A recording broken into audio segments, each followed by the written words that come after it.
Comment entretenir ou améliorer ta santé avec les médecines naturelles? Bonjour et bienvenue dans cette vidéo. Aujourd'hui, on est avec Christelle Bourrelli. Bonjour Christelle. Donc Christelle, j'ai décidé de t'inviter parce que tu as un parcours de vie très dense. Tu es youtubeuse, blogueuse, écrivaine. Tu as écrit une bonne dizaine de livres. Tu es artiste peintre aussi. Et donc, par contre, l'une des choses qui pourrait te caractériser, c'est que tu es sépienne. Alors, sépienne, pour les gens qui ne savent pas ce que c'est pas quelqu'un qui adore manger des champignons, qui adore se gaver de cèpes. C'est pas un mode d'alimentation particulier comme végétarienne, végane ou crudivore, bien que l'alimentation ce soit important, tu pourras peut-être nous en parler. Tu fais partie des 120 000 personnes en France qui sont sépiens ou sépiennes. Alors, est-ce que tu peux nous dire ce que c'est que d'être sépien ou sépienne?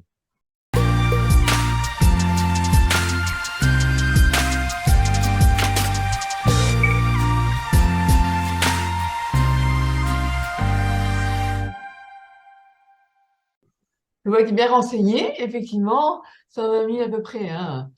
Et 2,5 millions dans le monde. Alors, en fait, sépielles, ça vient du mot CEP, SEP, qui sont des initiales pour dire sclérose en plaques. Je fais partie de la communauté des sépiennes, même si ce mot-là n'est pas toujours bien accepté par la communauté, on va dire, par les personnes qui souffrent de sclérose en plaques. C'est le nom qu'on a donné, parce que sclérose en plaques, déjà, peu de personnes comprennent ce que ça veut dire, et puis c'est un peu long. La CEP, ça veut dire la sclérose en plaques. Et puis c'est comme ça que nous appellent aussi les gens qui nous soignent, hein, les professions médicales ou paramédicales. Bref, voilà. Si tu veux que j'en dise plus sur la sclérose en plaques, euh, c'est une maladie auto-immune du système nerveux central qui, euh, qui est difficile parfois à diagnostiquer parce que on n'a pas de, comment dire, il y a des symptômes divers et variés qui peuvent surgir au long de sa vie quand on souffre de cette maladie. Et au départ, c'est pas toujours des signes très clairs et ça peut toucher en fait tous les organes parce que c'est une maladie en fait qui s'attaque à ce qu'on appelle la myéline, qui est une gaine qui protège les fibres nerveuses et donc qui va impacter au niveau de ce qu'on appelle l'influx nerveux. Et c'est un peu comme si tu avais, euh, en fait, la commande, c'est surtout au niveau du cerveau, de la moelle épinière que ça touche. Et donc, les nerfs, on en a partout, hein. Et ce qu'il y a, c'est que ça, l'influx nerveux, c'est par exemple que tu as le cerveau qui commande ta main, qui dit à ta main de bouger, sauf que l'influx nerveux, quand il est perturbé, sa main, elle va moins bien répondre. Et donc, on a différents types de sclérose en plaques. On a un type qu'on appelle progressif et rémitante. À 80%, les personnes souffrent d'une sclérose en plaques rémitante, c'est-à-dire par poussée, on a des crises. Et puis, à la fin de la crise, ça revient. Sauf qu'au bout d'un certain temps, à force de faire des crises, ça revient moins bien en arrière. Donc, on garde ce qu'on appelle des séquelles. Et puis, il y a des gens qui ont soit d'emblée progressif, soit secondairement progressif, c'est-à-dire au bout d'un certain temps de crise, au bout d'une certaine période, par 20 ans, on a une forme qui arrive plus par poussée, mais de manière continue. Et là, ça veut dire qu'il n'y a pas de retour en arrière. Et donc, on accumule au fil du temps des handicaps. Voilà. Alors moi, pendant un temps, j'ai été diagnostiquée sclérose en plaques bénigne, à tel point que c'était bénin qu'on ne voyait pas. Et pendant 25 ans, 26 ans, la sclérose en plaques est passée comme ça, personne ne voyait ce que j'avais. Donc, on l'a pas diagnostiquée avant longtemps. Et puis maintenant, on parle plus de forme bénigne. Euh, j'ai une forme maintenant secondaire progressive. Et malheureusement, dans cette forme-là, la forme progressive, il n'y a pas vraiment de traitement pour l'instant, puisqu'ils n'ont pas encore bien compris pourquoi. Déjà, on passe, pas pour tout le monde, mais certaines personnes passent de la phase par poussée à la phase progressive. Donc, on ne sait pas trop bien soigner. Voilà. Donc, on nous donne des immunosuppresseurs, et moi, j'ai pas voulu d'immunosuppresseurs. Donc, la maladie évolue, mais au moins, je risque pas de mourir à cause d'un effet secondaire, d'un traitement plus dur. Et c'est comme ça que je suis venue à la pratique des médecines douces parce que je trouvais que la médecine allopathique, bien sûr, je ne vais pas revenir sur le fait qu'elle est indispensable, mais elle a aussi ben, des effets indésirables, hein. Quand on prend le médicament, je suis bien placée pour le savoir parce que j'ai fait un doctorat en droit pharmaceutique. Donc, je connais la réglementation qui est très stricte, mais malgré tout, on sait que le médicament comporte des effets indésirables. Et l'avantage de la médecine douce, c'est que, comme elle porte bien son nom, elle est douce. Et donc, moi, étant donné que j'avais enfin, j'avais très souvent des effets indésirables, des traitements que je prenais, et j'ai voulu soigner autrement. Dans un instant, nous retrouvons Christelle, mais j'aimerais auparavant t'inviter à t'abonner à ma lettre privée de santé naturelle. Tu le sais, depuis 5 ans, eh bien, je publie des vidéos sur la santé naturelle, les thérapies alternatives, la minceur, le bio, la beauté naturelle, la médecine douce, bref, tout ce qui peut nous aider à nous sentir mieux dans notre corps jour après jour. Mais ces vidéos, ce sont qu'une petite partie de ce que je peux t'apporter, la face émergée de l'iceberg en quelque sorte. Et il y a plein de trucs, de conseils ou d'astuces que je dis pas dans mes vidéos YouTube et que je partage donc dans ma lettre privée. C'est une lettre confidentielle et gratuite qui est disponible que par abonnement. Tu pourras bien sûr te désinscrire à tout moment et tu recevras un email chaque jour avec plein d'astuces, de conseils, de beauté, de santé, de bien-être. Et si tu aimes regarder mes vidéos, eh bien, ce sera leur complément indispensable. Alors, pour t'abonner, c'est très simple. Il suffit de me laisser ton mail. Il y a le lien juste en dessous dans la description et tu recevras directement ma lettre dans ta boîte mail avec une formation surprise en plus, une formation surprise en cadeau. Et si tu veux aller plus loin et apprendre à entretenir ta santé de manière non médicale, j'ai plus de 90 formations à te proposer. Je te mets aussi le lien vers mon catalogue dans la description. Et maintenant, on retrouve Christelle. Voilà. Alors, comment est-ce que on a vu un petit peu comment tu as découvert que tu avais la CEP, hein, donc ça a été diagnostiqué. Bon, il faut savoir que la sclérose en plaques, d'après ce que je me souviens de mes cours de première année, c'est que en plaques, ça signifie que la fameuse myéline, qui est donc la gaine qui entoure les nerfs, les fibres nerveuses, eh bien, elle n'est pas attaquée de la même manière. Elle est attaquée par plaques, elle est attaquée par morceaux. Donc, c'est pour ça que ça s'appelle en plaques. Mais comment tu as découvert un petit peu que tu avais la CEP? Parce que en fait, c'est quelque chose qui, comme tu dis, qui se diagnostique. Non pas, c'est pas comme un rhume ou une grippe. Je tousse, j'ai mal à la gorge, donc il y a des grandes chances que ce soit le rhume, la grippe, etc.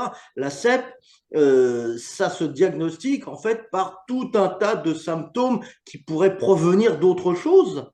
Et donc, on se dit, peut-être par recoupement, ça pourrait être ça. Donc, il faut savoir qu'en fait aussi que c'est une maladie qui touche énormément de femmes, beaucoup plus de femmes que d'hommes.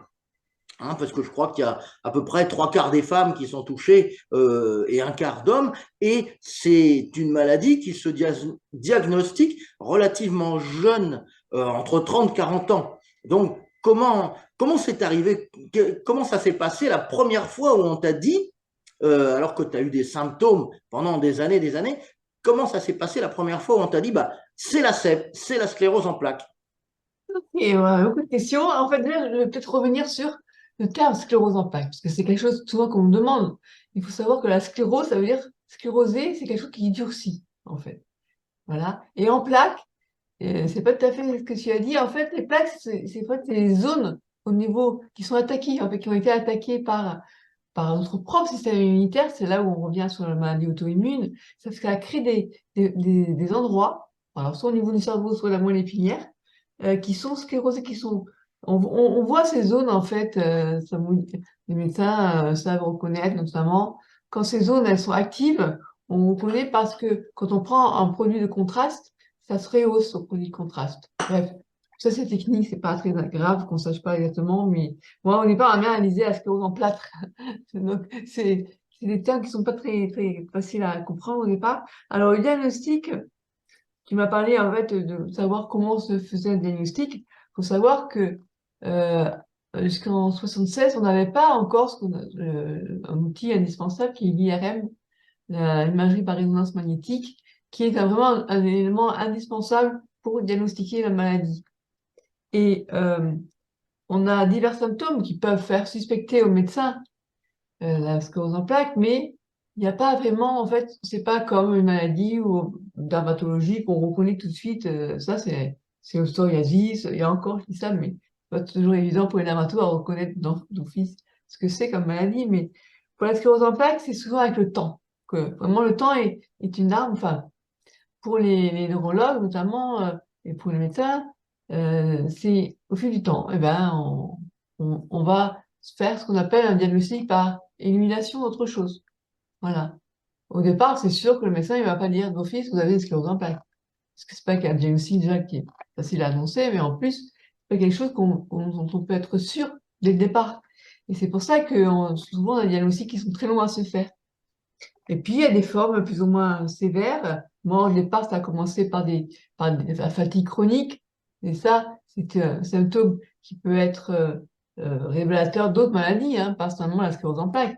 Et c'est pour ça qu'on a tendance tout de suite à se dire, ah, j'ai peut-être me pousser, parce que le premier signe qu'on a, on suspecte la maladie, surtout quand on sait qu'on l'a. Mais moi, je savais pas que je l'avais. Donc, pendant longtemps, je me demandais qu'est-ce que j'ai. Je voyais bien ce que j'avais quelque chose, mais et les médecins me disaient, c'est dans la tête parce que tu es stressé, parce que voilà, ils préféraient me prendre pour une hypochondriaque en fait, finalement. Et puis au bout du temps, on s'est rendu compte que j'avais eu raison de m'écouter. Et donc quand tu disais que ça arrive à 30 ans, même plus jeune, vers 20-40 ans en moyenne, hein. Et effectivement, ça touche plus les femmes que les hommes. Alors on pense que c'est parce que c'est une maladie auto-immune. Et souvent, les maladies auto-immunes touchent plus les femmes que les hommes. Est-ce que ça serait avec une incidence peut-être hormonale? C'est des pistes qu'on a, mais on ne sait pas vraiment encore à ce jour pourquoi les femmes sont plus atteintes que les hommes. On sait juste que les femmes ont plus tendance à faire des maladies auto-immunes que les hommes. Voilà. Et pour répondre à ta question, quelle a été la première fois où on m'a annoncé la maladie? Eh bien, c'était, je peux te dire, hein, parce que je me souviens, c'est une date qui est restée en mémoire pour moi, le 20 juillet 2007. C'est le jour où un neurologue m'a annoncé que, ah, il m'a pas dit c'est la sclérose en plaques, il m'a dit, ça ressemble à la sclérose en plaques. Et moi, qui étais préparée, parce que tu penses bien depuis 26 ans que je me demandais qu'est-ce que j'avais, quand enfin, il y a le radiologue, enfin, qui m'a diagnostiqué que j'avais vraiment des plaques parce qu'on le voit au niveau de l'IRM, il y avait 12 plaques qui étaient déjà là. Donc ça montrait bien que c'était pas nouveau, c'était depuis longtemps que ça existait. J'avais dit au neurologue, bah écoutez, je m'en doutais. Parce que j'étais venue, j'avais préparé ma séance, on va dire. Voilà. Et du coup, ah, mais c'est la sclérose en plaques, je suis formelle. Donc, c'est comme ça que j'ai appris par un neurologue que j'avais la sclérose en plaques. C'était officiellement annoncé. Mais déjà un mois avant, quand le résultat de l'IRM a annoncé que j'avais myéline, j'avais vraiment... Non, déjà, j'ai vu trop vite. C'est un peu émotionnel parce que forcément, ça m'a rappelle dans les souvenirs, c'était difficile pendant toute cette période. Pendant un mois, j'ai dû faire des examens, l'IRM, et le médecin, le neurologue avait marqué myéline pour interrogation. Donc, il suspectait déjà la sclérose en plaques. Donc, j'ai cherché le mot myéline sur Internet. C'était en 2007, hein, donc déjà, Internet, il y avait un peu moins d'informations, mais il y avait quand même, quand j'ai tapé myéline, Google, peut-être que Google, c'était pas à l'époque Google, enfin bref, m'a amené sur un livre qui s'appelait Je te plaque ma sclérose, où une personne avait écrit un livre témoignage sur ce qu'il vivait avec la sclérose en plaques. J'avais acheté, vite, j'étais empressée d'acheter ce livre, que j'ai lu d'une traite, et je me suis dit, non, non, mais ça ressemble trop à ce que j'ai, en fait. Et du coup, j'ai cherché qu'est-ce que c'est que la sclérose en plaques, voilà. Et après, quand j'en parle à d'autres neurologues, ils me disent, bah, vous n'êtes pas la seule à qui c'est arrivé. On a encore de nos jours des erreurs de diagnostic ou des lenteurs de diagnostic parce que la maladie, elle n'est pas toujours, elle n'arrive pas d'office comme ça avec un symptôme tellement évident qu'on sait. La personne qui se lève le jour au lendemain n'arrive pas à se lever, ben là, on va amener aux urgences, on va faire une IRM, voilà. Mais à l'époque, l'IRM, c'était pas aussi courant que maintenant, quoi.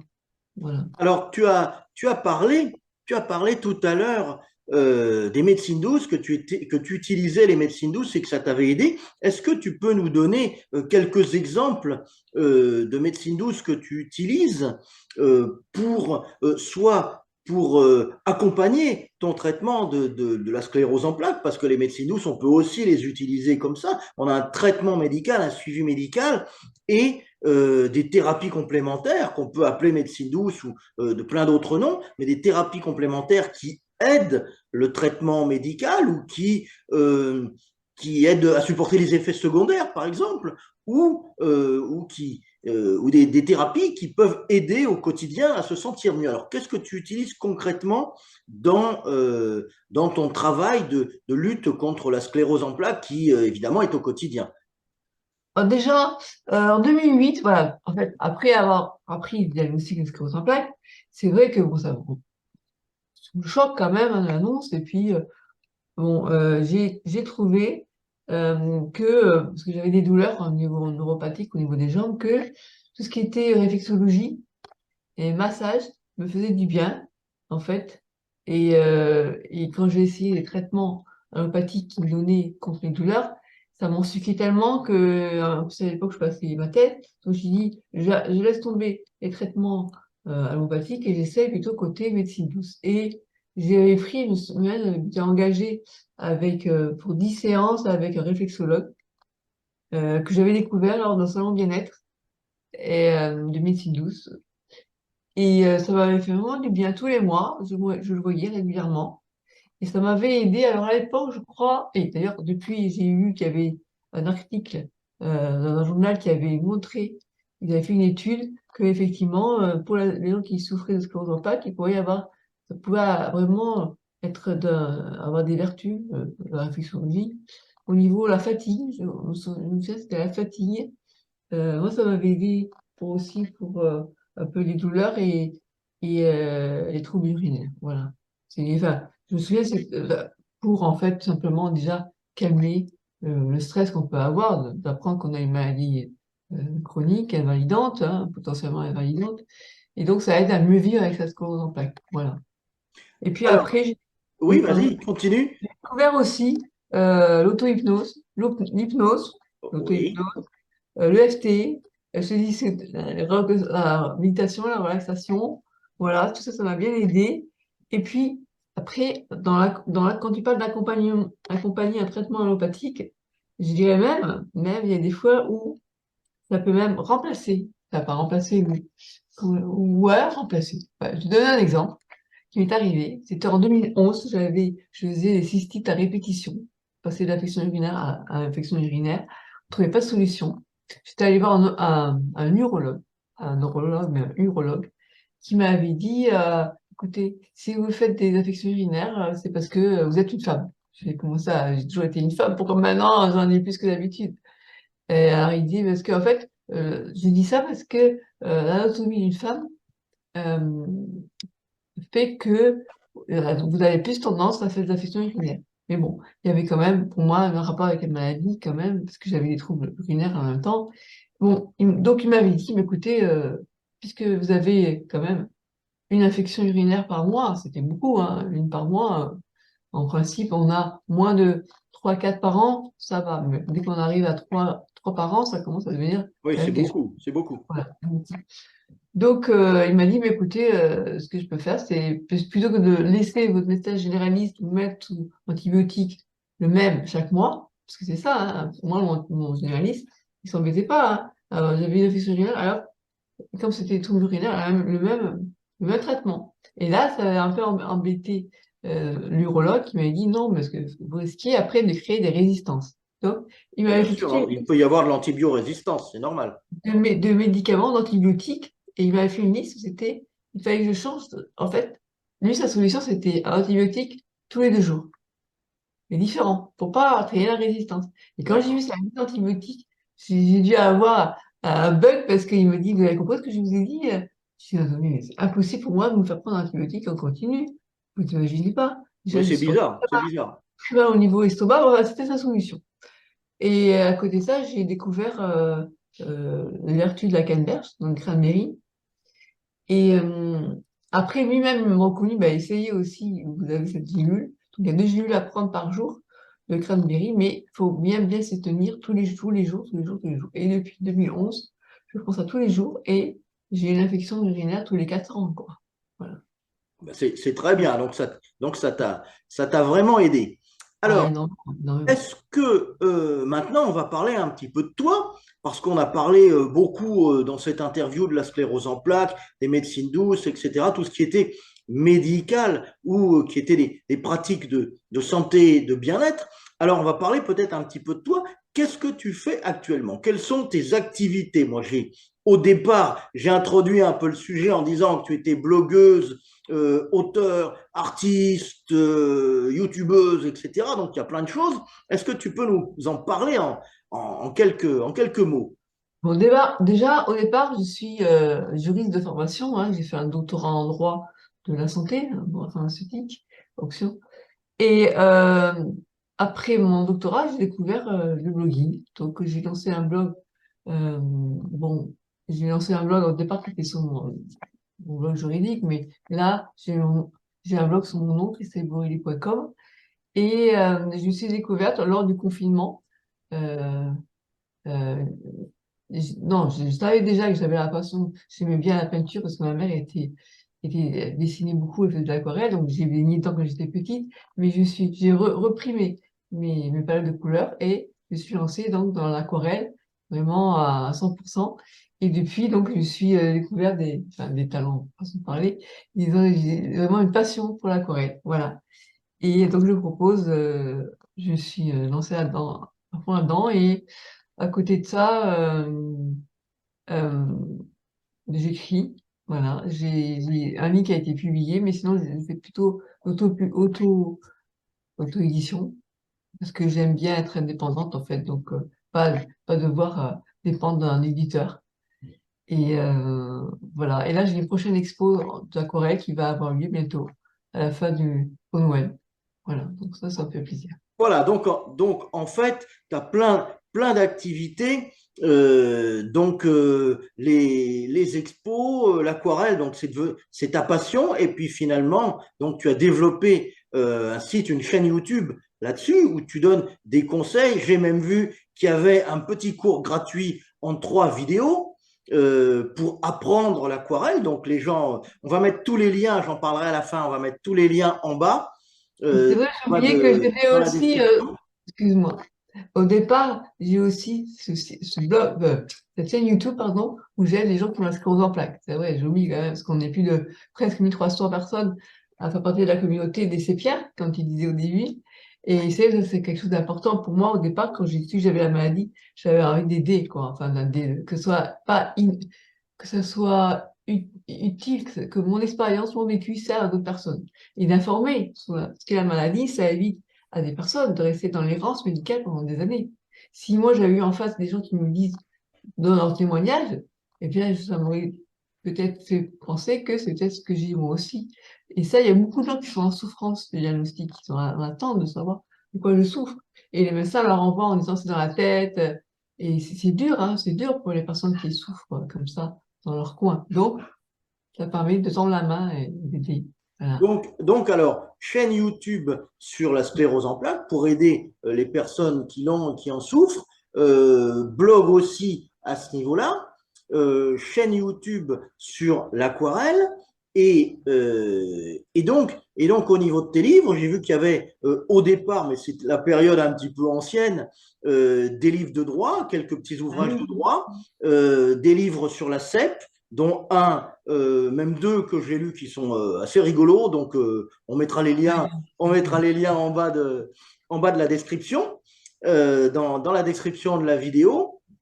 Et bien évidemment, donc des ouvrages, voilà. Et est-ce que tu as, j'ai pas regardé en fait, est-ce que tu as un ouvrage qui concerne l'aquarelle? Est-ce que tu as décidé d'en publier un, même en Kindle Amazon, même en auto-édition? Est-ce que tu as, Oui, un premier. avec peut-être des photos, bon, je sais qu'en auto-édition c'est cher de faire des belles photos couleurs, etc. Mais est-ce que tu as décidé d'en publier un? Alors, pour l'instant, j'ai un Kindle pour apprendre l'aquarelle aux enfants. Voilà. Je l'ai en forme Kindle. C'est le seul. Mais j'ai l'intention proposer aussi un livre, bah, pour montrer mes aquarelles, voilà. Mais là, j'attends un petit peu, parce qu'en même temps, je suis investie dans l'expo que il va bientôt se produire. Ce sera ma deuxième expo d'aquarelle. Et ça fait plaisir parce que de bouche à oreille, là, j'ai eu ma première commande d'un portrait sur mesure. Et c'est quelque chose qui me plaît beaucoup. Et j'essaye d'améliorer toujours mon art à côté de ça, où, où je fais des portraits réalistes. Je peux t'en montrer un, c'était celui-là. Vas-y, oui, oui. Alors, bon, là, là, j'essaie actuellement, c'est les portraits, j'essaie de faire quelque chose de très réaliste. Alors, c'est particulier, hein. J'ai pas fini, hein. Là, D'accord. Ah, c'est voilà, chouette. et puis le petit vieux. J'essaie que ce soit très expressif. Ah oui, là, il est très expressif. Il est très Voilà. expressif, Et ce puis monsieur. après, bon, ce que j'aime beaucoup, c'est peindre tout ce qui est la nature, donc le ciel, les grandes étendues, le ciel, la mer, les nuages, voilà. Mais bon, là, c'est pas pareil, hein. Puis j'ai peint aussi.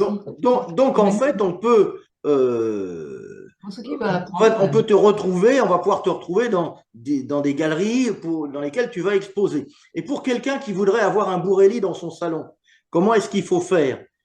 Elle va me contacter.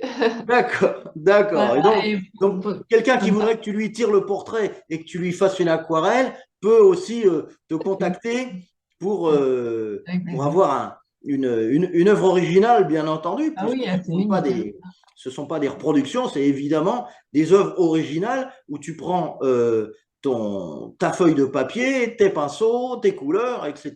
Et voilà. Donc, il n'y a pas d'intelligence artificielle là-dessus, il n'y a que de Non. l'intelligence naturelle et de la création artistique.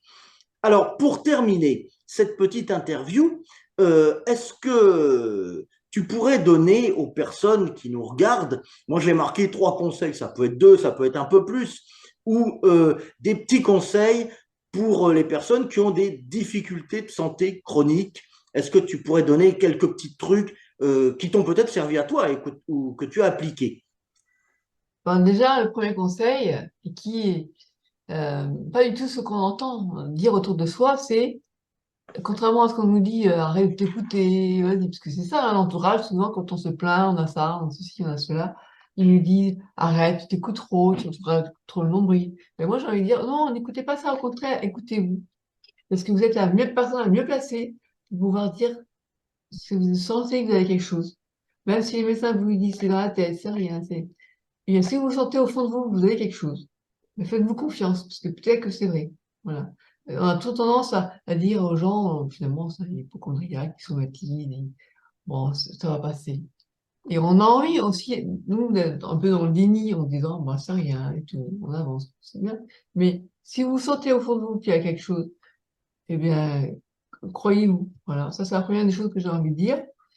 Et puis après, c'est aussi apprenez à vous autoriser à penser à vous, à faire une pause, parce que on a tendance dans le stress de la vie quotidienne à penser un peu trop aux autres. Peut-être, je veux dire qu'on pense trop aux autres, mais disons que s'autoriser à prendre du temps pour soi, ça c'est important. Je pense que c'est pour toi qui va me contredire parce que c'est important pour pouvoir avoir le temps de faire la réflexologie, par exemple, hein.